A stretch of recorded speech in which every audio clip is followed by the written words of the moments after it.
La fosse des Mariannes est l'endroit le plus profond et probablement le plus mystérieux de la planète, quoi que cela veuille dire. Des créatures bizarres telles que le poisson pêcheur des profondeurs, le requin lutin et l'exanquiforme, le poisson fantôme ou encore le poisson hachette vivent dans une fosse en forme de croissant dans le Pacifique occidental. 3 personnes seulement sont descendues au fond à bord du Challenger Deep à l'extrémité sud de la fosse des Mariannes. Ici, à une profondeur de près de 3350 mètres, des cheminées laissent échapper du dioxyde de carbone et du soufre liquide. Les volcans de boue entrent en éruption sous une pression 1000 fois supérieure à celle de la surface. Et donc, ce n'est pas un endroit où j'ai envie d'aller, alors au revoir. Retourne là-dedans. D'accord, puisque tu as cliqué, oui, tu es sur le point de visiter des endroits tout aussi mystérieux et effrayants que la fosse des Mariannes. Ton premier arrêt est le Mexique, la péninsule du Yucatan pour être précis. Tu vois ces gouffres sans fond remplis d'eau cristalline? C'est de l'eau de source qui recouvre de l'eau salée provenant de la mer. Ces gouffres sont appelés cénotes. Les Mayas prenaient ces puits naturels pour les portes d'un monde souterrain. Des milliers de cénotes, créés par l'effondrement de la roche calcaire, forment l'un des plus longs systèmes de grottes sous-marines du monde. Tu peux facilement te perdre dans ce réseau enchevêtré et mystique. Bon, il est temps de visiter les Caraïbes. Là-bas, tu devras descendre à une profondeur de près de 2000 mètres pour voir le champ hydrothermal de Van Damme. Les cheminées hydrothermales projettent des jets d'eau boueuse et brûlante dont la température atteint 204 degrés Celsius. C'est presque assez pour cuire une pizza. Ces monticules sont faits de talc, une substance que l'on trouve dans la poudre pour bébé. Le champ hydrothermal de Van Damme est une oasis pour d'étranges espèces. L'une d'entre elles est une sorte d'inquiétante crevette sans yeux. À la place, elles sont équipées de plaques de cellules photosensibles sur leur dos. Cette fois, pas besoin de voyager très loin. Le prochain mystère sur ta liste se trouve aussi dans les Caraïbes. Juste au large des côtes du Belize, il y a un gouffre géant. Il est aussi bleu. Oui, c'est le Grand Trou Bleu. Ce truc fait environ 305 mètres de diamètre et plus de 122 mètres de profondeur. Il y a très longtemps, c'était une grotte, jusqu'à ce que la montée des eaux la remplisse et la fasse s'effondrer sur elle-même. Plus tu descends dans les eaux cristallines du Grand Trou, plus il devient sombre. Tu verras des tonnes de grottes remplies de stalactites, mais n'essaie surtout pas d'y entrer, à moins que tu veuilles te perdre. Une fois que tu as atteint une profondeur de 15 mètres, tu vois l'eau scintiller. C'est la ligne invisible qui sépare la partie supérieure salée du gouffre de l'abîme d'eau douce. Il est temps de sortir de là, qui sait ce que tu pourrais rencontrer dans les profondeurs obscures. Ta prochaine destination est au large de la côte nord-ouest du Pacifique. Près de 500 sources de bulles de méthane ont été découvertes à cet endroit il y a plusieurs années. À cause de ces bulles, les cheminées ont reçu le nom d'écoulement de champagne. C'est vrai que ça sonne mieux que spa de paix. Les scientifiques restent perplexes face à ce phénomène. D'où vient le méthane? De vaches sous-marines? Pourquoi sa température est-elle plus élevée que celle de l'océan qui l'entoure? Et surtout, que se passerait-il si tu réussissais à allumer une allumette quelque part près d'une grande bulle? Le méthane est un gaz hautement inflammable, et mettre le feu à une bulle de méthane, eh bien, tu vois ce que je veux dire. Et maintenant, tu pars pour l'Islande. L'objectif est de plonger dans Silfra, une fissure remplie d'eau pure de glacier. Cette fissure de 63 mètres de profondeur est le seul endroit sous-marin de la planète où tu peux toucher 2 continents en même temps. Plus on s'enfonce, plus l'obscurité règne. Le paysage rocheux a l'air de venir d'un autre monde.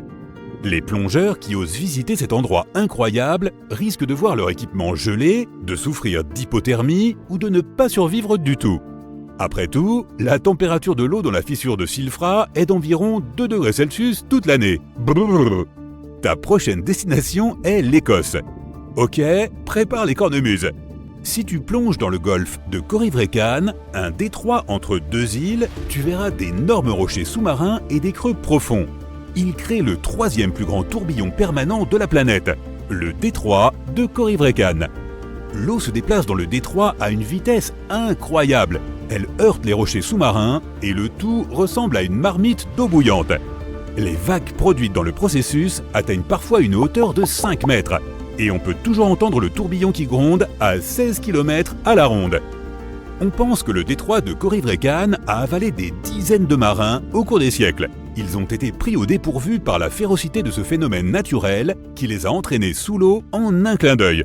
Ok, assez avec les cornemuses. Tes aventures deviennent de plus en plus extrêmes. Tu te diriges vers l'Antarctique. Là-bas, dans l'océan austral, tu trouveras la plateforme de glace de la mer de Ross. Elle a à peu près la taille de l'Espagne et l'océan en dessous contient autant d'eau que la mer du Nord. Un jour, des scientifiques ont foré jusqu'au fond de cet énorme morceau de glace. Imagine leur étonnement lorsqu'ils ont trouvé de la vie dans ces conditions extrêmes. Les chercheurs ont découvert des dizaines d'espèces mystérieuses inconnues jusqu'alors. Les plus troublantes étaient des poissons qui nageaient à l'envers et des anémones de mer retournées, suspendus dans les eaux glaciales. J'espère que les endroits bizarres à la réputation douteuse ne t'effraient pas. Tu es sur le point de visiter le Triangle des Bermudes. Il s'agit d'une zone située entre les Bermudes, la Floride et Porto Rico, où des avions et des bateaux semblent disparaître dans les airs. Ce lieu a attiré l'attention pour la première fois en 1945.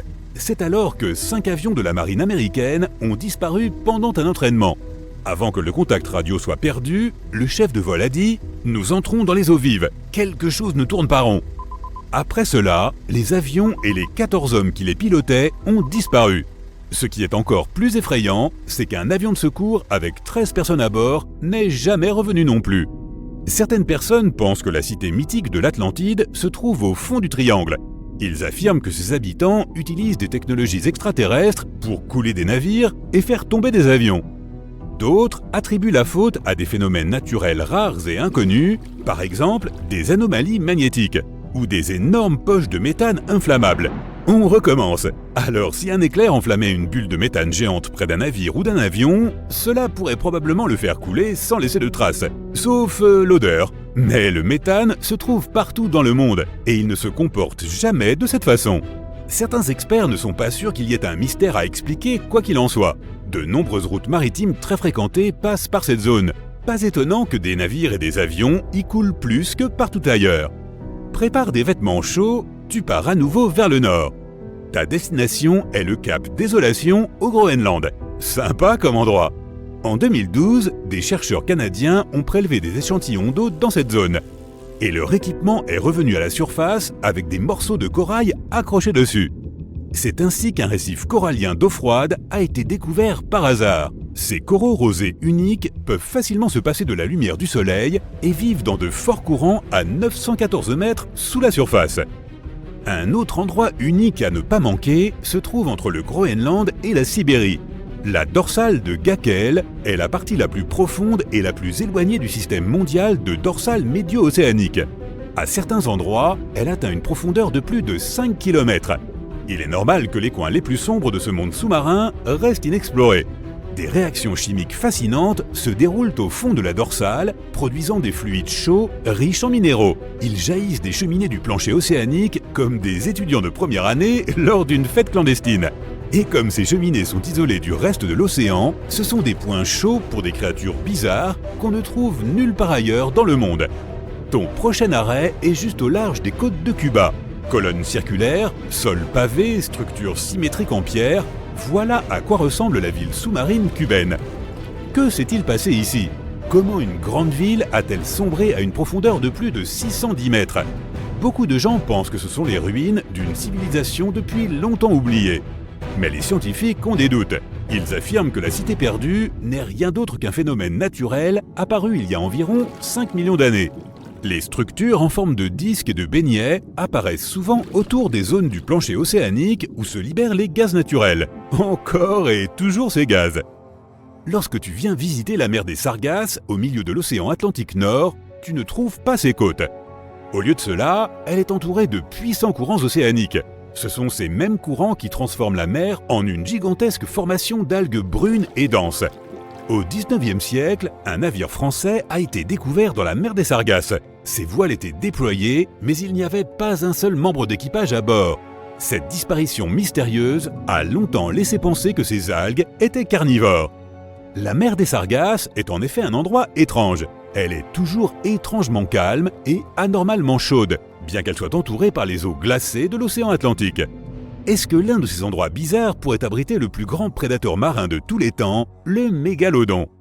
Les dents de ce requin géant, dont certaines sont plus grandes que la main d'un homme adulte, ont été retrouvées à peu près partout dans le monde. Mais comme ces créatures préféraient les eaux chaudes et peu profondes, elles vivaient le long des côtes de tous les continents, à l'exception de l'Antarctique. En d'autres termes, ce serait une perte de temps de chercher le prédateur géant dans les profondeurs de la fosse des Mariannes, au Groenland ou dans les cénotes mexicains.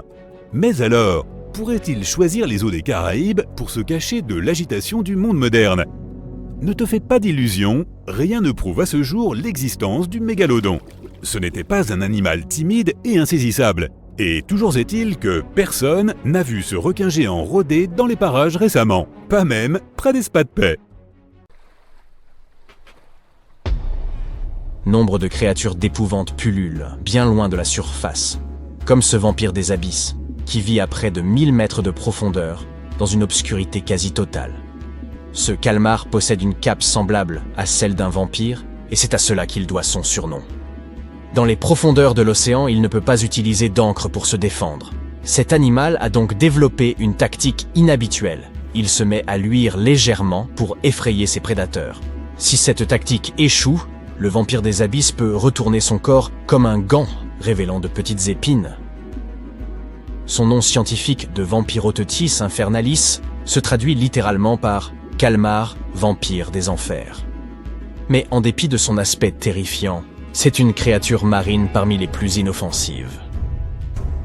La créature que nous venons d'évoquer ne venait pas de l'espace, mais cet objet-ci en revient très certainement. Avant que SpaceX ne se mette à concevoir des fusées réutilisables, la NASA se contentait simplement de larguer les anciennes après avoir propulsé ses astronautes dans l'espace, la plupart du temps au-dessus d'un océan ou d'un désert. En 2012, une expédition financée par Jeff Bezos s'est mise en quête de la fusée d'Apollo 11. On est parvenu à la retrouver au moyen de sonar, mais elle était dans un état déplorable. Elle gisait au fond de l'océan, non loin du site prévu. L'équipe est néanmoins parvenue à sauver l'un des moteurs et à en reconstruire deux. La cité perdue la plus célèbre est bien évidemment l'Atlantide, mais hélas, nous ne l'avons toujours pas découverte. Cependant, la cité de Thonis Héracléon n'était également qu'un mythe jusqu'à ce qu'un pilote britannique aperçoive quelque chose qui ressemblait à une ville engloutie en survolant la mer Méditerranée. Il l'a signalé, et 60 ans plus tard, une équipe de plongeurs s'y est rendue. Ils ont été stupéfaits de découvrir une cité tout entière sous les eaux. Elle regorgeait d'artefacts qui pourraient nous en dire long sur l'histoire de ces lieux. Aujourd'hui, c'est l'un des sites archéologiques sous-marins les plus prisés au monde. On pense que c'est la montée des mers qui aurait entraîné toute la ville sous les flots. Le Titanic a coulé en 1912 et son épave n'a été officiellement retrouvée que 74 ans plus tard. Mais en réalité, c'est un pêcheur qui aurait découvert le Titanic 8 ans plus tôt, alors qu'il pêchait dans l'océan Atlantique. Il remontait ses filets quand il a vu qu'une tête y était coincée. Fort heureusement, ce n'était que la tête d'une poupée. Des années plus tard, bien après le décès du pêcheur, son fils a fini par revendre cette poupée à une collectionneuse. Après de nombreuses recherches sur chaque personne qui possédait un jouet en porcelaine à bord du Titanic, elle a enfin retrouvé sa propriétaire. Une certaine Eva Hart se trouvait à bord et avait avec elle une poupée. Eva avait survécu à la catastrophe par miracle, mais pas son jouet. Elle avait même écrit au sujet de la poupée dans son journal, et chaque détail correspondait mot pour mot à la découverte du pêcheur. Le poisson trépied vit dans les profondeurs de la zone abyssopélagique, à environ 6000 mètres sous la surface. Il est adapté à la vie dans les abîmes et utilise ses nageoires et chasses pour demeurer au fond, immobile.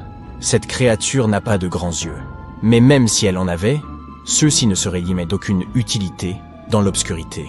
Au lieu de cela, le poisson trépied utilise ses nageoires comme des antennes pour détecter tout mouvement dans l'eau. Cette créature n'a pas beaucoup de chance en ce qui concerne sa vie amoureuse. Elle a donc dû développer des tactiques uniques pour se reproduire. C'est ainsi que ces poissons sont devenus hermaphrodites. L'étrange créature suivante est le poisson lézard. Sa grande bouche est bardée de dents tranchantes comme des lames de rasoir et surplombée de grands yeux globuleux qu'il utilise pour la chasse. Tout cela rend l'animal proprement terrifiant. Le poisson lézard vit à une profondeur d'environ 3300 mètres, dans la zone bathypélagique où aucune lumière ne filtre. Cette aberration de la nature se nourrit essentiellement de tout ce qui peut entrer dans sa bouche, des petits poissons aux autres poissons lézards. D'un autre côté, s'ils ont la chance d'apercevoir l'un de leurs congénères, ils en tombent probablement amoureux, car trouver un partenaire à de telles profondeurs n'est pas une tâche aisée. Tout comme le poisson trépied, le poisson lézard peut être à la fois mâle et femelle. Quand vous pensez à une rivière, vous l'imaginez généralement sur Terre. Cependant, la nature peut parfois se montrer imprévisible, et elle a créé une rivière qui coule sous l'océan au large de la Californie. Elle s'écoule à une profondeur d'environ 3000 mètres. Cette rivière sous-marine possède toutes les caractéristiques d'une rivière ordinaire, des troncs immergés, des arbres et des rochers. Et malgré son aspect unique, elle n'est pas la seule au monde. Il y en a aussi une en Amazonie, ainsi qu'au Groenland. Une créature terrifiante a été découverte près des côtes d'Angola par un véhicule télécommandé. On dirait qu'elle n'a ni tête ni corps. Elle se trouvait à une profondeur d'environ 1300 mètres sous la surface. Après avoir effectué quelques recherches, les scientifiques en ont conclu qu'il ne s'agissait pas d'une créature de science-fiction. C'était juste un amas de siphonophores agglutinés ensemble. En 2015, un homme plongeait au large de Césarée lorsque quelque chose de brillant a attiré son attention. Il a tendu la main, s'en est saisi et s'est rendu compte qu'il s'agissait d'une pièce d'or. Après cela, il a examiné le fond marin et s'est aperçu qu'il y en avait encore davantage. Il a signalé sa découverte aux autorités locales, qui en ont conclu qu'il avait mis la main sur un ancien trésor arabe. Les pièces étaient en or massif de 24 carats et datant de près d'1 millier d'années. Mais en raison de la salinité et de la température idéale de l'eau, elles semblaient comme neuves. Ces pièces provenaient de la cargaison d'un navire qui avait été pris dans une tempête et avait malheureusement coulé. L'une des choses les plus étranges jamais découvertes a été retrouvée dans la mer Baltique. C'est une curiosité qui semble avoir été conçue par une civilisation extraterrestre. Ce sont des chercheurs suédois qui sont tombés dessus et ils n'avaient pratiquement aucune idée de ce que c'était. Il leur a fallu demander l'avis de nombreux autres scientifiques. Lorsque vous regardez cette formation d'en haut, elle mesure 60 mètres de long et ressemble à s'y méprendre à un vaisseau spatial écrasé. Il est difficile de croire qu'il s'agisse d'une formation naturelle. Mais au risque de vous surprendre, elle a absolument été créée par la nature, car la mer Baltique n'a cessé de l'éroder au fil du temps. Le plus probable, c'est que cette formation bizarre soit le résultat d'un tel processus. Un groupe de plongeurs à Madagascar a été sidéré de découvrir ce monstrueux couteau de plus de 2 mètres au fond de l'océan. Les théories n'ont pas tardé à se bousculer. Et beaucoup ont affirmé que ce couteau aurait appartenu à quelques géants qui auraient combattu des mégalodons et vécu sur Terre il y a des milliers et des milliers d'années. Ça pourrait faire une belle histoire, mais ce couteau n'était probablement qu'un accessoire de cinéma perdu en mer. L'un des animaux les plus étranges de l'océan est le requin lézard. On croit que ce poisson serait à l'origine de toutes les histoires de serpents marins relatées par les explorateurs du passé. Ces poissons vivent généralement dans les abysses, mais ils peuvent parfois être aperçus dans des eaux moins profondes. C'est extrêmement rare, mais cela reste possible. Le requin lézard a une grande bouche qui arbore près de 300 dents. Il possède également un long corps semblable à celui d'un lézard, et il s'agit d'une espèce de requin vraiment unique. Sa proie peut mesurer jusqu'à la moitié de sa propre taille, car l'estomac de ce requin est semblable à celui d'un serpent, capable d'avaler d'énormes poissons et crustacés. Apercevoir quelques vers de terre dans votre jardin n'est pas bien grave, mais après avoir vu un ver de 8 mètres de long dans l'océan, vous risquez de mouiller encore un peu plus votre combinaison de plongée. Un tel ver est extrêmement rare, et il est complètement inoffensif pour les humains. Car en réalité ce n'est pas un ver géant. Il s'agit d'un amas de zooïdes collés ensemble dans une formation semblable à un ver. Ils ne nourrissent généralement de plancton, de bactéries, et d'autres petites choses qui peuvent être glanées dans l'océan. La chose la plus effrayante dans l'océan et qui soit 100% réelle est probablement le Magna Pinna, ou calmar araignée. Il peut être trouvé à une profondeur folle de plus de 6000 mètres sous la surface. Ce monstre ressemble à une sorte de Slenderman sous-marin. Mais c'est juste un calmar avec de très longs tentacules, capable d'atteindre une taille terrifiante de 2,50 mètres. Cet animal n'a été observé qu'en de rares occasions. Et en gros, nous ne savons pas grand-chose au sujet de cette créature pour le moment. Au cours des 30 dernières années, les scientifiques ont fait une incroyable découverte d'une nouvelle créature vivant profondément sous la surface de l'océan. Le nom de cette créature est l'éponge harpe. Si tu te demandes pourquoi il a fallu tant de temps pour découvrir cet animal, il faut savoir qu'il vit généralement à une profondeur d'environ 3400 mètres sous la surface de l'océan. Cette espèce d'éponge a été découverte pour la première fois au large de la Californie grâce à un robot suffisamment solide pour explorer ces profondeurs extrêmes que l'océan a à offrir. C'est sans aucun doute une zone de la planète où même les créatures à l'apparence la plus bénigne peuvent être potentiellement dangereuses. Et les scientifiques ont été surpris de constater que cette créature était bien plus qu'une simple éponge. Cela peut sembler évident, mais l'éponge harpe a été baptisée ainsi parce que sa structure de base, appelée aube, a la même forme qu'une harpe. Chaque aube est composée d'une branche horizontale soutenant plusieurs branches verticales parallèles. Mais ne te laisse pas tromper par l'apparence fantaisiste et amusante de l'éponge harpe, ou par son joli nom. C'est un redoutable chasseur des profondeurs. Elle a une capacité unique de capturer et d'envelopper de petits animaux à l'aide de ses rhizoïdes, des fibres courtes et fines. Grâce à elle, l'éponge harpe s'accroche au fond vaseux et mou de l'océan et attrape les minuscules créatures qui se retrouvent prises dans ses branches par les courants des profondeurs. D'autres créatures spongieuses se nourrissent souvent en prélevant des bactéries et des morceaux de matière organique de l'eau de mer et en les filtrant à travers leur corps. Mais pas notre éponge harpe. Au lieu de cela, elle attrape son futur repas avec de minuscules crochets barbelés qui recouvrent chacune de ses branches. L'éponge harpe a une préférence pour les petits crustacés comme les crabes, les écrevisses et les crevettes. Une fois qu'elle en tient un dans ses griffes, elle enveloppe l'animal d'une fine membrane avant de commencer à le digérer lentement. Les chercheurs pensent que l'éponge harpe utilise cette méthode d'alimentation car il n'y a pas assez de nutriments en profondeur. Cela rend l'alimentation traditionnelle par filtrage des particules moins efficace. Les recherches ont montré que cette créature est encore en train d'évoluer. Les premières éponges harpes que les chercheurs ont trouvées n'avaient que 2 aubes. Mais plus tard, les scientifiques ont découvert d'autres spécimens qui avaient 6 aubes. L'éponge harpe pourrait avoir évolué vers cette structure élaborée, ressemblant à un bougeoir, pour augmenter sa surface. En général, les éponges harpes atteignent une taille de 30 cm, mais les chercheurs en ont trouvé une qui en faisait le double.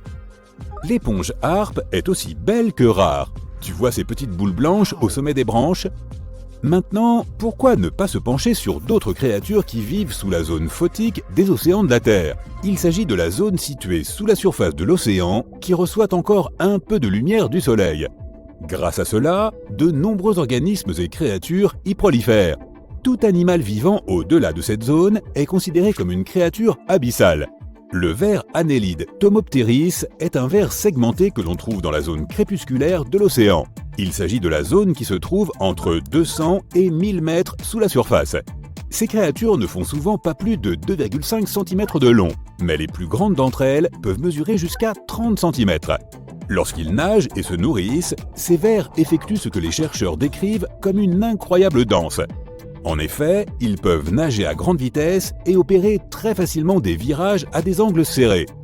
Lorsqu'on entend le mot « ver », on pense généralement au ver de terre commun.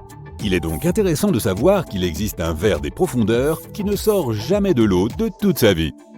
La plupart d'entre nous essaient d'éviter le contact avec les méduses échouées sur le sable ou celles qui nagent près de la surface. Mais tu ne risques pas de rencontrer la méduse Crossota, qui est aussi une créature abyssale. Cette magnifique méduse est généralement de couleur rouge rubis, orange vif ou violet électrique. C'est ce qui a permis aux chercheurs de réaliser qu'ils avaient trouvé une nouvelle espèce de méduse. La créature atteint une taille maximale de 2,5 cm de diamètre. Elle a des tentacules qui s'étendent dans toutes les directions. Si tu t'en approches, elle rassemblera tous ses tentacules vers son corps avant de s'éloigner rapidement à la nage pour éviter le danger. La méduse Crossota est extrêmement rare, tu ne la verras pas très souvent. et tu devras peut-être utiliser le robot de plongée profonde dont on a déjà parlé. Maintenant, si les vers et les méduses peuvent sembler tout à fait inoffensifs, ce n'est pas le cas du poisson vipère du Pacifique. Cette créature est équipée d'une très grande bouche et ses dents en forme d'aiguille sont la clé de sa stratégie de chasse. Le poisson vipère du Pacifique vit à environ 1500 mètres sous la surface de l'océan. Mais il fait partie des nombreux animaux marins qui migrent chaque nuit des profondeurs vers des eaux moins profondes pour se nourrir. Et qu'y a-t-il au menu d'aujourd'hui ? Beaucoup de petits poissons et de crevettes. La créature peut mesurer jusqu'à 30 cm de long. Ses deux crocs avant, qui se dressent sur sa mâchoire inférieure, juste devant ses yeux, sont particulièrement spectaculaires. Lorsque le poisson décroche sa mâchoire, sa bouche peut s'ouvrir assez largement pour engloutir de plus petits animaux. Et sa dentition forme une sorte de cage qui empêche toute fuite. Tu as déjà vu une créature sous-marine qui ressemble à une fraise ? Oui, ça existe. Regarde ces petits points sur le calmar fraise. Cette créature a un gros œil et un autre plus petit. On pourrait croire que c'est gênant et inconfortable, mais c'est en fait tout le contraire. Le grand œil gauche regarde vers le haut, il repère les ombres projetées par d'autres animaux dans les eaux peu éclairées au-dessus, et sa forme tubulaire l'aide à collecter autant de lumière que possible. De l'autre côté de la tête du calmar, tu peux voir son œil droit. Il est petit et regarde vers le bas. Cet œil recherche les flashs de bioluminescence produits par les animaux qui se cachent dans les eaux plus sombres en dessous. La bioluminescence désigne la production et l'émission de lumière par des organismes vivants. Au fait, ce calmar a un surnom. Il est connu sous le nom de calmar qui louche. Cela est simplement dû à la différence de taille remarquable entre ses deux yeux.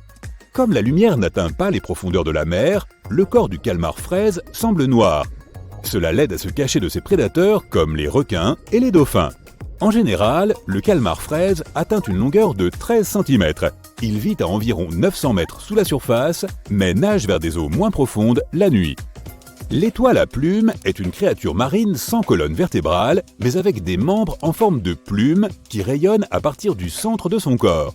Cette créature est apparue pour la première fois il y a environ 200 millions d'années. Apparentée aux étoiles de mer, elle ressemble à une fleur. Mais si tu t'en approches, elle s'éloigne rapidement à la nage.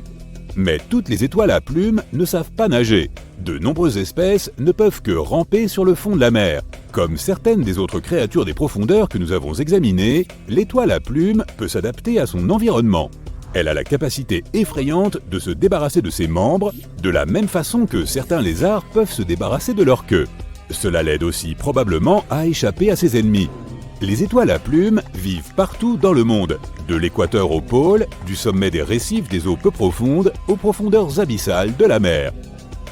Dans la catégorie des créatures mystérieuses, le nom de celle-ci est tout à fait approprié. Le vampire des abysses pourrait être le symbole officiel de la faune des profondeurs. Il a un corps rouge foncé, d'énormes yeux bleus et une toile semblable à une cape qui s'étend entre ses 8 bras. Ces caractéristiques, ainsi que son nom, peuvent suggérer que la créature est une sorte de chasseur terrifiant. Mais en réalité, le vampire des abysses est une créature timide au corps mou, de la taille, de la forme et de la couleur d'un ballon de football américain. Il atteint une longueur d'environ 30 cm et vit à 900 mètres sous la surface. Il n'y a presque pas d'oxygène à cette profondeur, mais aussi relativement peu de prédateurs. C'était le 10 avril 1912. Richard venait de partir de Southampton en Angleterre à bord du navire le plus célèbre de l'époque, surnommé l'Insubmersible. Comme il venait d'assister à une quasi-collision avec le SS City of New York, il décida d'écrire à sa femme pour lui raconter cet incident effrayant. « Ma très chère Sal, nous nous en sommes sortis hier après beaucoup de difficultés. » Il était loin de se douter qu'à peine 4 jours plus tard, sa plume et le bateau sur lequel il se trouvait seraient perdus à jamais au fond de l'océan Atlantique Nord. Était-ce là une sorte de mauvais présage ? Richard a-t-il pressenti ce qui allait se passer à bord ? Au cas où tu ne l'aurais pas encore compris, Monsieur Richard Geddes était à bord du Titanic le jour où il a écrit cette lettre à sa femme. Le 14 avril 1912, le navire semblait perdu à jamais. Avec lui, de nombreux secrets et trésors se sont déposés au fond de l'océan. Il a fallu attendre 1985 pour que l'épave du Titanic soit enfin redécouverte grâce à une technologie sonar de pointe.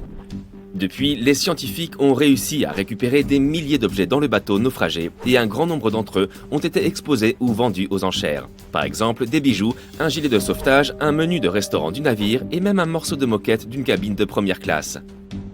Tous ces objets ont captivé l'attention du public, comme les diverses histoires des personnes à bord. Les scientifiques ont même cherché à remonter entièrement le Titanic afin de l'étudier convenablement et faire en sorte qu'il ne s'abîme pas davantage.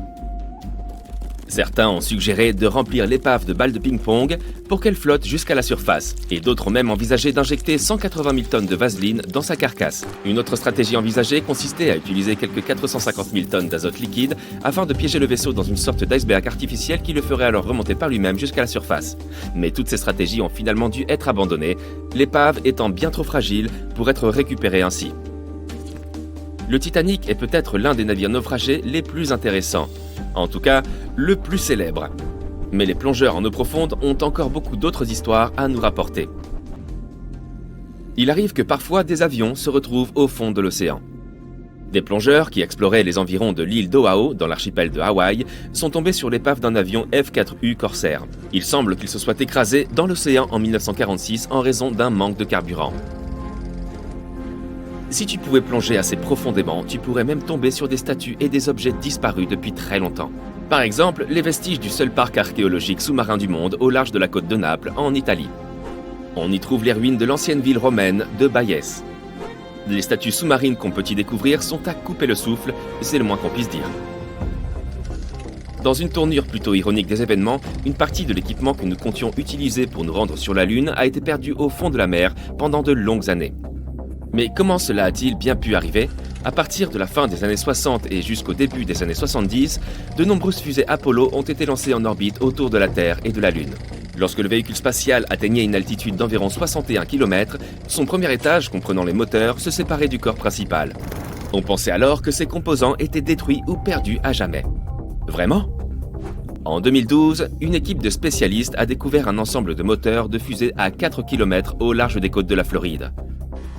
Après 2 ans de restauration, ils ont été confiés au musée de l'aviation de Seattle qui les expose au public.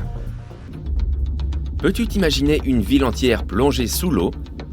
En 2001, une telle ville a été découverte dans le golfe de Cambay, au large des côtes indiennes. Certains archéologues pensent qu'il s'agit de la plus ancienne ville de l'histoire.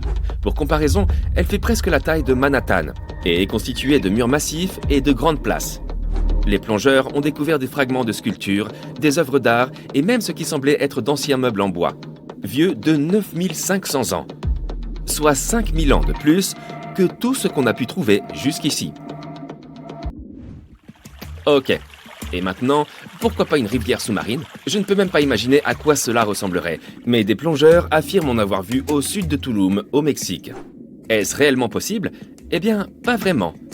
Car le cénote Angelita n'est pas une véritable rivière, mais un type très spécial d'illusion d'optique.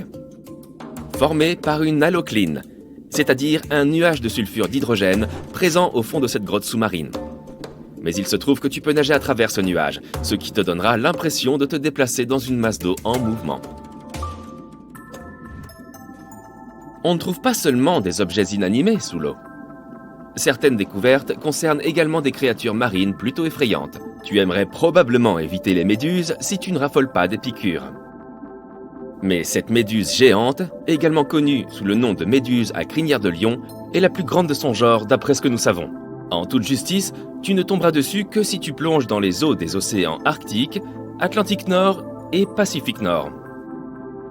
Tu ne pourras pas la rater, car elle mesure 36 mètres de long avec ses tentacules. Ceux qui pratiquent la plongée en eau profonde sont nombreux à rêver de découvrir un jour un trésor perdu. Un plongeur a touché le jackpot lorsqu'il est tombé sur un trésor d'une valeur de près d'1 million de dollars au fond de la mer. C'était en 2015. Ce plongeur chanceux nageait juste au large des côtes de la Floride. Qu'a-t-il trouvé ? Eh bien, environ 51 pièces d'or, 12 mètres de chaîne en or et une pièce unique et rare qui avait été taillée spécialement pour le roi d'Espagne, Philippe V. En parlant de trésors perdus, il est arrivé aussi que des plongeurs trouvent des bateaux pirates. Ils ont découvert l'une de ces épaves en 2015, au large de la côte colombienne, datant du XVIIIe siècle. La valeur de ce navire disparu a été estimée entre 4 et 17 milliards de dollars, car il contenait des richesses, des pierres précieuses, de l'or et d'innombrables d'autres objets de grande valeur. En comparaison, il y a une île entière dans les Bahamas qui est à vendre pour 75 millions de dollars. Un ordinateur est la dernière chose que tu t'attendrais à découvrir sous l'eau, n'est-ce pas? Et s'il ne s'agissait pas d'un ordinateur ordinaire, mais d'un ordinateur ancien? Un plongeur l'a découvert par hasard entre 1900 et 1901, sur le lieu d'un naufrage situé au large d'une île grecque. Les chercheurs pensent que cet étrange engin en pierre est la forme la plus ancienne d'un ordinateur. Il a été conçu à de nombreuses fins, notamment pour prédire les positions astronomiques ainsi que les éclipses sur le calendrier. Comme l'humanité a perdu la plupart des technologies de cette époque, il est incroyable que l'on soit tombé sur cet objet après des siècles. Cela nous a permis d'en apprendre beaucoup sur les Grecs de l'Antiquité. L'ordinateur se trouve maintenant au Musée archéologique national d'Athènes, si jamais tu voudrais le voir en personne. Ceci doit être l'un des endroits les plus mystérieux sur Terre. On l'appelle la fosse des Mariannes, et c'est la zone la plus profonde de tous les océans. Nous ne connaissons pas sa profondeur exacte, car il est très difficile de la mesurer, mais elle devrait faire environ 11 km et être 5 fois plus longue que le Grand Canyon. Des scientifiques ont étudié pour la première fois cet énorme trou en 1875 à l'aide d'une corde lestée. En 2012, le réalisateur canadien James Cameron a atteint le fond de la fosse à bord du submersible Deep Sea Challenger. Certaines des créatures les plus étranges de la planète vivent dans cet endroit, notamment la pieuvre Dumbo, le concombre de mer et le requin lutin. La fosse des Mariannes tient son nom des îles voisines, elle-même nommée Las Marianas en l'honneur de la reine espagnole Marianne d'Autriche.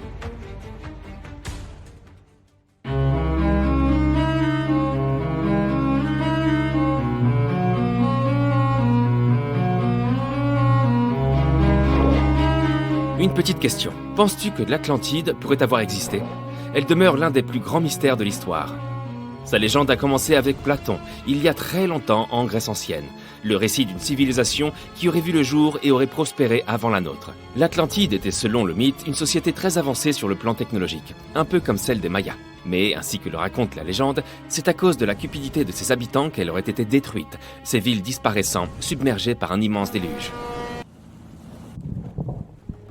Diverses théories ont été avancées au sujet de l'emplacement géographique de cette île mythique. Certains disent qu'elle se trouvait dans la Méditerranée, d'autres qu'elle est située sous le triangle des Bermudes. Mais comme la science nous le suggère, l'Atlantide n'est sans doute qu'une allégorie de l'humanité. Aujourd'hui, tu vas découvrir plusieurs villes sous-marines étonnantes dont tu n'as jamais entendu parler. Elles ont bel et bien existé et ne sont pas de simples légendes. Nous allons tout d'abord faire une excursion dans la cité engloutie de Baïa, sur la côte italienne. Connue comme une sorte de Las Vegas de l'Empire romain, Baïa était un lieu de villégiature. L'élite romaine se rendait pour se divertir dans cette sorte de spa en plein air qu'était Baïa.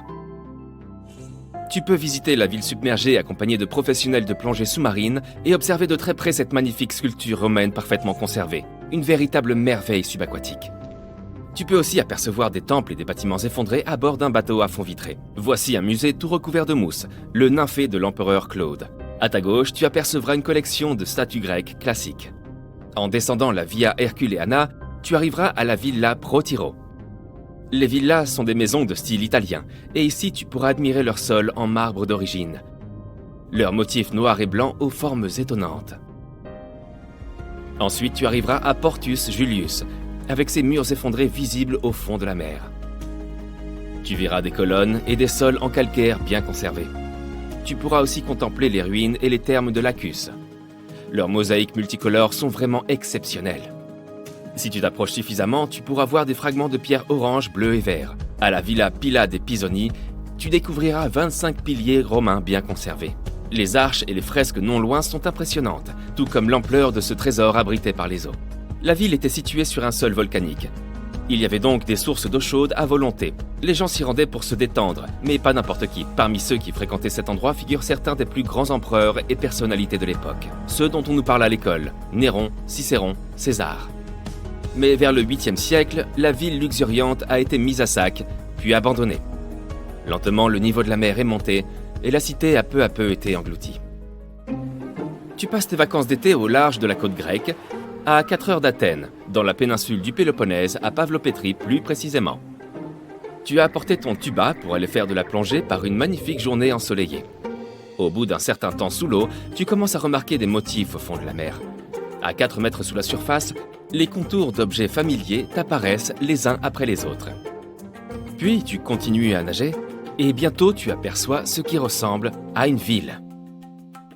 Tu te demandes comment l'eau a pu submerger cette cité. Certains rochers sont parfaitement alignés et forment ce qui semble être les fondations d'un bâtiment. C'est Nicholas Fleming, un océanographe britannique en vacances en Grèce, qui a découvert Pavlopétrie. Il documentait les vestiges abandonnés dans les fonds marins. Son équipe a fini par trouver un site entier rempli de poteries, de récipients pour le stockage, ainsi que des outils. Des moulins à bras par exemple, servant à moudre le grain afin de le transformer en farine. Les nombreuses amphores découvertes par la suite indiquent que ce site remonte à l'âge du bronze, soit il y a 5500 ans, quand les gens ont commencé à s'installer en communauté sédentaire. On pense que cette cité portuaire a été fréquentée pendant plus de 2400 ans. Pavlopétrie est aujourd'hui considérée comme la plus ancienne ville engloutie jamais découverte. Et c'est d'autant plus impressionnant de constater qu'il ne s'agissait pas d'un simple village. C'était une véritable ville, avec des bâtiments en pierre, un marché, des rues et même des places. Continuons notre exploration à la découverte d'autres villes sous-marines. Tu plonges au large de l'archipel des Ryukyu. Les eaux du Pacifique sont loin d'être calmes. Un fort courant t'entraîne dans les profondeurs de la mer. Soudain, tu aperçois une énorme structure éclairée par le soleil qui traverse jusqu'au fond des eaux. Au début, cela ressemble aux ruines de Machu Picchu, situées sur l'autre côté du globe, au Pérou. En t'approchant, tu découvres lentement ses formes. Une structure en forme de pyramide, des arches, des escaliers. Quelque chose qui aurait pu être un palais ou un château. Tout cela pourrait être le signe d'une activité humaine ancienne. Ce site est aujourd'hui connu sous le nom de structure sous-marine de Yonaguni, mais on l'appelle également l'Atlantide du Japon. Le monument entier fait environ la taille de 5 terrains de football, et sa hauteur est celle d'un bâtiment de 5 étages. Sa caractéristique la plus surprenante, ces vastes terrasses faites pour accueillir de grands rassemblements. Les explorateurs et les scientifiques pensent que Yonaguni existe depuis 10 000 ans. Mais la question de savoir s'il s'agit d'une structure construite par l'homme ou d'une formation naturelle fait toujours l'objet d'un débat. Selon le meilleur géologue marin du Japon, le professeur Masaaki Kimura, Yonaguni serait l'héritage d'une civilisation perdue. Kimura a plongé dans cette zone afin d'explorer ses ruines plus de 100 fois au cours des 10 dernières années. D'après lui, on y trouve des signes évidents d'activité humaine. Le bassin triangulaire, situé à la surface du monument, est caractéristique, par sa forme symbolique, des fontaines historiques de la région. Il y a aussi une tortue géante sculptée sur le flanc oriental de la structure. Et selon Kimura, les tortues ont une signification culturelle importante. Plusieurs fragments d'outils en pierre ont été retrouvés sur le site. Ils auraient été fabriqués il y a 10 000 ans. Cependant, tous les scientifiques ne sont pas convaincus. Nombreux sont ceux qui pensent que Yonaguni est le résultat de milliers d'années d'érosion.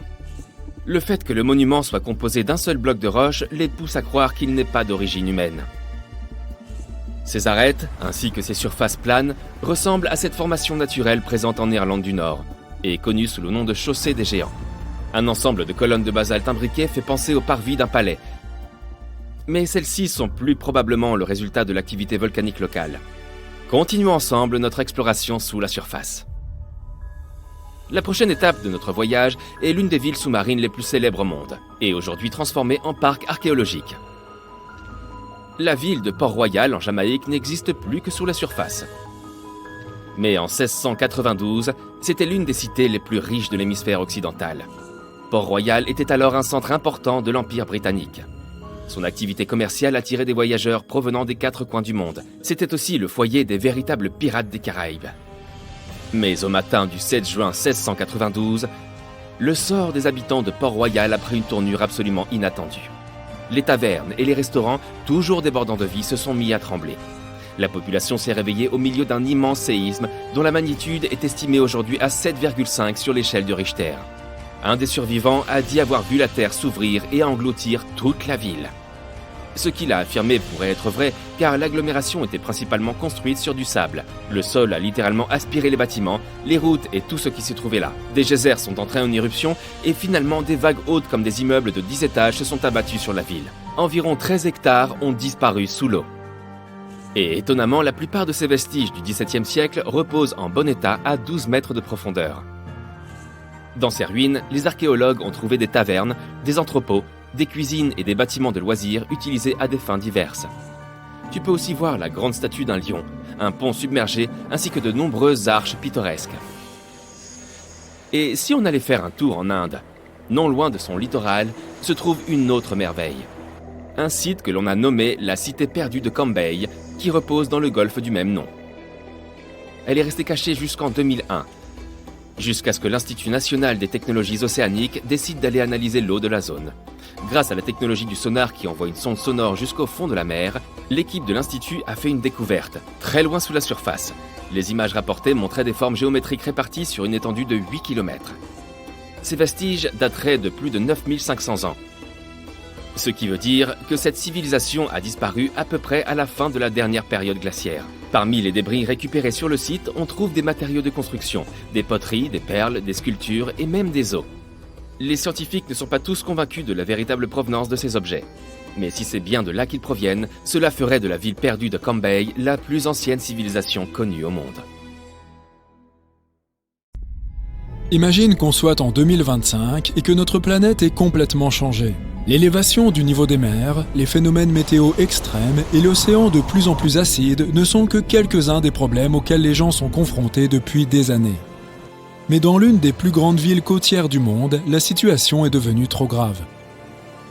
C'est par une journée ensoleillée du mois de juin qu'un violent tremblement de terre a secoué toute la ville. Le sol s'est soulevé et a tremblé, et les bâtiments ont dangereusement oscillé. Les gens ont couru dans les rues, paniqués pour se mettre à l'abri. Mais dès que le sol s'est stabilisé, les habitants de la ville ont réalisé le véritable danger. Un mur d'eau de près de 30 mètres de haut se précipitait vers la ville, propulsé par la force du tremblement de terre. Le tsunami a frappé la ville avec une force inimaginable. Des quartiers entiers ont été anéantis et des milliers de personnes ont perdu la vie. Mais c'est là que les choses deviennent intéressantes. Après la catastrophe, les autorités de la ville ont réalisé qu'elles ne pouvaient pas se contenter de la reconstruire telle qu'elle était auparavant. Il fallait être mieux préparé à la prochaine catastrophe potentielle. C'est ainsi qu'elles ont conçu un projet incroyablement ambitieux, construire une ville sous-marine. L'objectif était de créer une ville autosuffisante et durable sous la surface de l'océan, capable de résister à n'importe quelle catastrophe naturelle. La ville sous-marine serait alimentée par des énergies renouvelables, notamment l'énergie marémotrice et des panneaux solaires sous-marins. Elle serait conçue pour résister à des conditions météo extrêmes et disposerait de ses propres systèmes d'intervention d'urgence. Le projet a attiré certains des meilleurs scientifiques, ingénieurs et architectes du monde. Ils ont travaillé sans relâche à la conception de la ville et ont soigneusement étudié chaque aspect du projet. La ville sous-marine aurait tout ce qu'une ville normale possède, des écoles aux hôpitaux en passant par les magasins et les restaurants. Il y aurait des fermes sous-marines où les poissons et autres créatures marines pourraient se développer. La ville aurait même son propre système de transport, des sous-marins avancés et des tunnels sous-marins reliant les différentes parties de la ville. Le projet a fait naître une lueur d'espoir chez les habitants. Cela prouvait que même face à un désastre, on pouvait s'unir pour créer quelque chose d'extraordinaire. Mais au fil du temps, le projet n'a plus semblé aussi idéal. Son coût s'est avéré plus élevé que prévu. On se demandait également combien de temps une telle ville pourrait durer, car après tout, l'océan est imprévisible. Et pourtant, l'équipe de scientifiques et d'ingénieurs n'a jamais baissé les bras. Après des années d'essais et d'erreurs, ils ont finalement créé la ville sous-marine parfaite. Une merveille d'ingénierie, un écosystème autonome qui pourrait faire vivre les gens indéfiniment. Les bâtiments ont été construits dans un matériau capable de résister à l'immense pression qui règne au fond de l'océan. Et la ville elle-même était alimentée par un réseau de turbines hydroélectriques perfectionnées. La première vague de colons n'a pas tardé à arriver. Il y avait différentes personnes dans ce groupe et chacune d'entre elles avait ses raisons de choisir de vivre dans ce nouveau monde sous l'eau. Certains étaient des aventuriers à la recherche d'un nouveau monde à explorer, tandis que d'autres espéraient échapper aux catastrophes naturelles qui faisaient rage sur la terre ferme. Mais malgré leurs différences, toutes ces personnes partageaient un objectif commun: construire une nouvelle société en harmonie avec le monde naturel. La cité sous-marine a prospéré et de nouvelles découvertes ont été faites chaque jour. Les colons ont développé de nouvelles technologies et des moyens de dompter la puissance de l'océan. Ils ont appris à cultiver la mer et ont commencé à cultiver des jardins sous-marins qui leur fournissaient une alimentation régulière. Mais vivre sous l'eau n'était pas de tout repos. Les gens se sentaient isolés et même claustrophobes. La situation est devenue critique lorsqu'un groupe d'activistes a commencé à protester contre les plans d'expansion de la ville. Ils ont fait valoir que la ville sous-marine constituait une menace pour l'environnement qu'elle était censée protéger, et que les colons devaient s'efforcer de réduire leur impact sur la délicate vie sous-marine. La protestation a suscité un débat animé parmi les colons. Certains d'entre eux ont affirmé que la survie de la ville dépendait de sa croissance et de son expansion. D'autres ont affirmé que la ville devait donner la priorité à la protection de l'environnement avant tout. Finalement, un compromis a été trouvé. La ville continuerait à s'étendre, mais la priorité principale serait la durabilité et une attitude responsable vis-à-vis de la nature. Les colons feraient de leur mieux pour réduire leur impact sur l'environnement en utilisant les nouvelles technologies et en suivant des règles de conservation strictes. Et ils se souviendraient également de l'importance de protéger l'océan et son écosystème fragile. Les années ont passé et la ville sous-marine a continué à prospérer. De nouvelles générations de colons sont nées, et elles ont grandi dans un monde entièrement différent de celui que leurs ancêtres avaient connu. Ils n'ont jamais vu le monde de la surface, mais ont apprécié la beauté et la complexité du monde sous-marin qu'ils considéraient comme leur foyer. Au fil des années, la ville est devenue un symbole d'espoir pour un monde aux prises avec les effets dévastateurs du changement climatique. Elle a montré qu'en dépit de toutes les difficultés, les gens pouvaient s'unir pour créer un monde meilleur. Elle nous rappelle que l'avenir n'est pas gravé dans la pierre et que nous pouvons le construire de manière durable et en harmonie avec le monde naturel.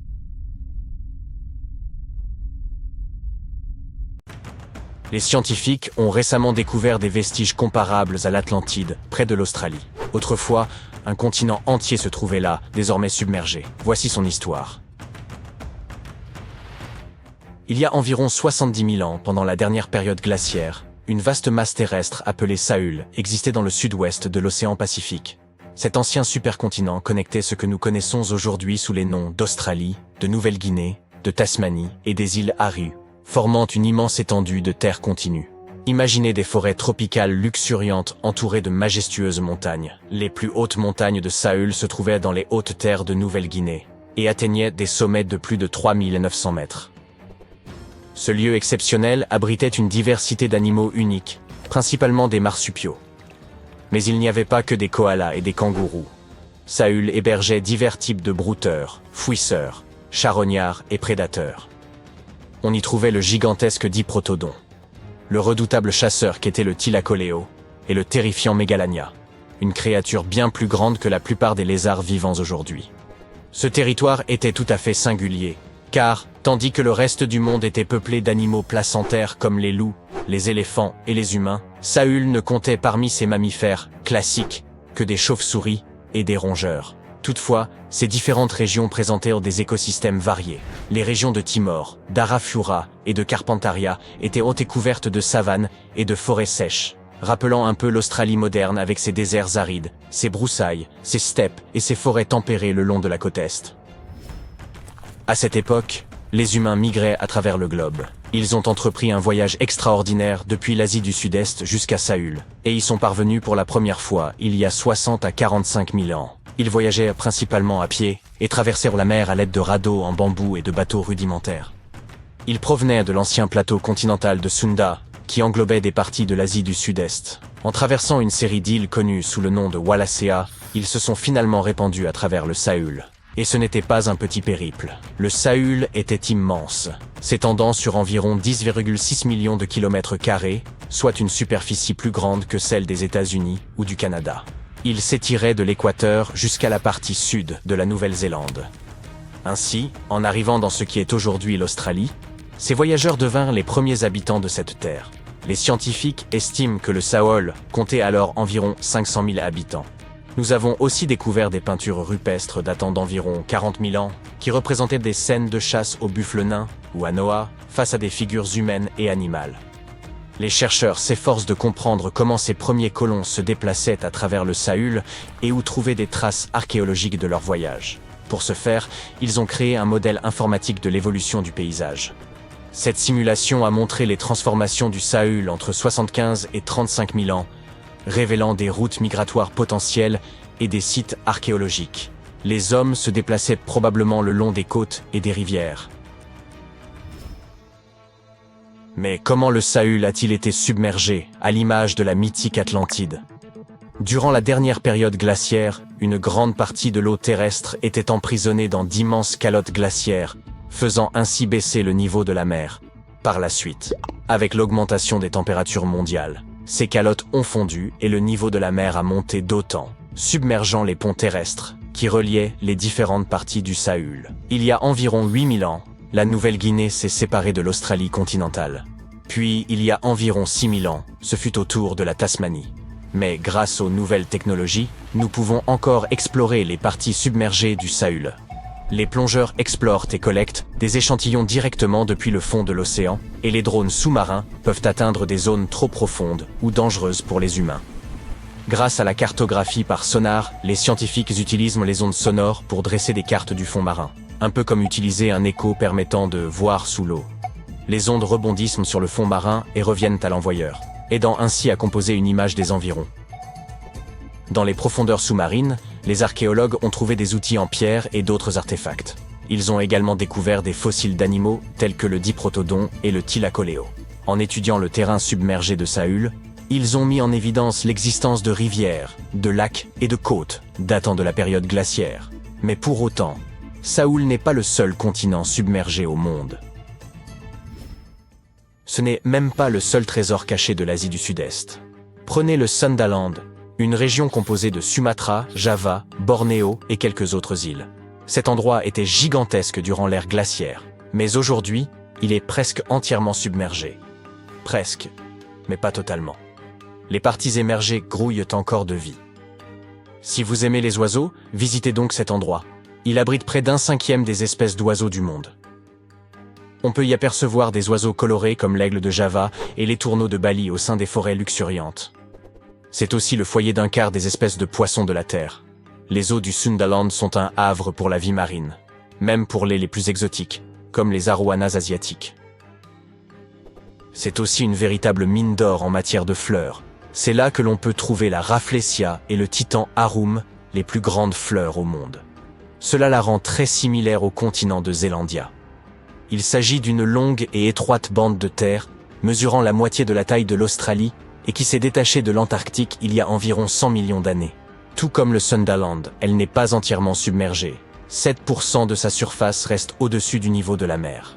Ce fragment émergé est ce que nous appelons aujourd'hui la Nouvelle-Zélande, ainsi que l'île Stewart et quelques petites îles. Ces morceaux de Zélandia sont tempérés et luxuriants.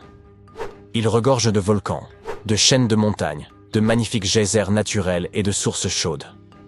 Les Maoris utilisent ces dernières pour cuisiner. Ils placent du maïs, des œufs et des légumes dans des paniers et les plongent directement dans les sources thermales. Parfois, ils cuisinent également dans un four creusé et rempli de pierres chauffées. Un autre monde perdu est connu sous le nom d'Argoland. Cette mystérieuse masse terrestre faisait autrefois partie de l'Australie, à l'époque des dinosaures, et elle a intrigué les scientifiques pendant des décennies. On soupçonnait son existence car il a laissé une immense étendue sur les fonds marins, la plaine abyssale d'Argo. Il y a environ 155 millions d'années, l'Argolan s'est détaché de l'Australie et a dérivé vers le nord. Puis, lorsqu'il a atteint l'Asie du Sud-Est, il a tout simplement disparu. Les scientifiques n'avaient aucune idée de l'endroit où il avait pu passer. Mais récemment, ils ont finalement retrouvé sa trace. Il se trouve que les parties inférieures du malheureux Argoland ont commencé à sombrer dans la fosse de la sonde, un abîme océanique terriblement profond. La croûte terrestre a coulé dans le manteau, et pendant ce temps, les parties supérieures d'Argolan ont été poussées vers le haut, intégrant des roches plus jeunes à la surface. À cause de cela, Argolan s'est disloqué en plusieurs fragments plus petits.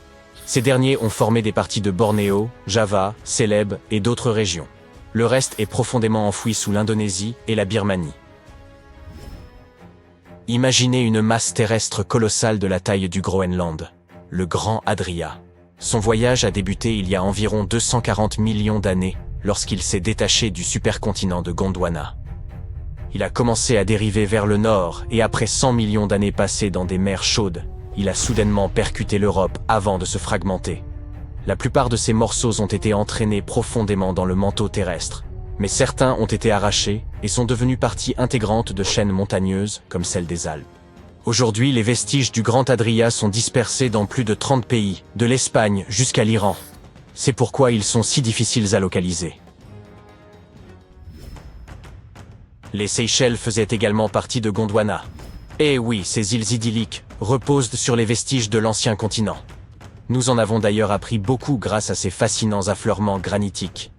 C'est Alfred Wegener qui a suggéré la dérive des continents il y a près d'un siècle, mais personne ne le croyait à l'époque. Et ces affleurements l'ont aidé à prouver que les plaques tectoniques se déplaçaient réellement. Les Seychelles se sont séparées de l'Inde et de Madagascar, et sont finalement devenus un archipel solitaire dans l'océan Indien. Cela s'est probablement produit à cause de l'activité volcanique intense des trappes du Deccan. Aujourd'hui, les îles abritent des espèces uniques, tant sur Terre que dans les récifs coralliens environnants. Le microcontinent de Mauritia s'est détaché de l'Inde après l'extinction des dinosaures. Au cours de son voyage, il s'est étiré pour prendre une forme de ruban, avant de se fragmenter. Aujourd'hui, ces fragments sont éparpillés sous l'océan Indien. Les scientifiques ont découvert cette terre perdue en étudiant de minuscules cristaux anciens appelés zircons. Ces zircons sont pareils à des capsules temporelles. Ils remontent à une période antédiluvienne, pouvant aller de 660 millions à 2 milliards d'années, bien plus anciens que l'île Maurice elle-même. Ces cristaux anciens ont suggéré l'existence d'une autre Atlantide quelque part à proximité. Il semble qu'il y ait des continents engloutis un peu partout dans le monde. Et peut-être en découvrirons-nous encore beaucoup d'autres à l'avenir.